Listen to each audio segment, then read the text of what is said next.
ভগবান বিষ্ণুর শঙ্খের নাম কি ছিল?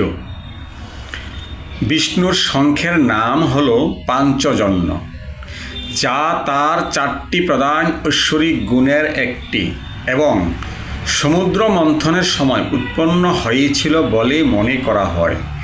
এটি কেবল একটি শঙ্খ নয়, বরং এটি সৌভাগ্য, সমৃদ্ধি, দীর্ঘায়ু এবং পাপ মোচনের প্রতীক, যা সর্বদা বিষ্ণুর সাথে সম্পর্কিত।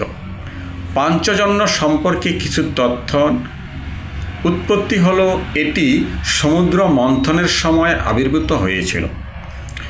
প্রতীক: এটি 5টি উপাদানের জল, অগ্নি, পৃথিবী, আকাশ, বায়ু। প্রতীক এবং সৃষ্টিকর্তার আদি ধ্বনি ওম উৎপন্ন করে বলে বিশ্বাস করা হয়। ধর্মীয় গুরুত্ব হল বিষ্ণুর 4টি প্রধান অস্ত্রের একটি এটি। অন্যান্য অস্ত্রগুলো হল সুদর্শন চক্র, কৌমুদকী, গদা এবং পদ্ম। ব্যবহার: এটি হিন্দু ধর্মানুষ্ঠানে শঙ্খধ্বনি হিসাবে ব্যবহৃত হয় এবং সৌভাগ্যের প্রতীক হিসাবে পূজিত হয়।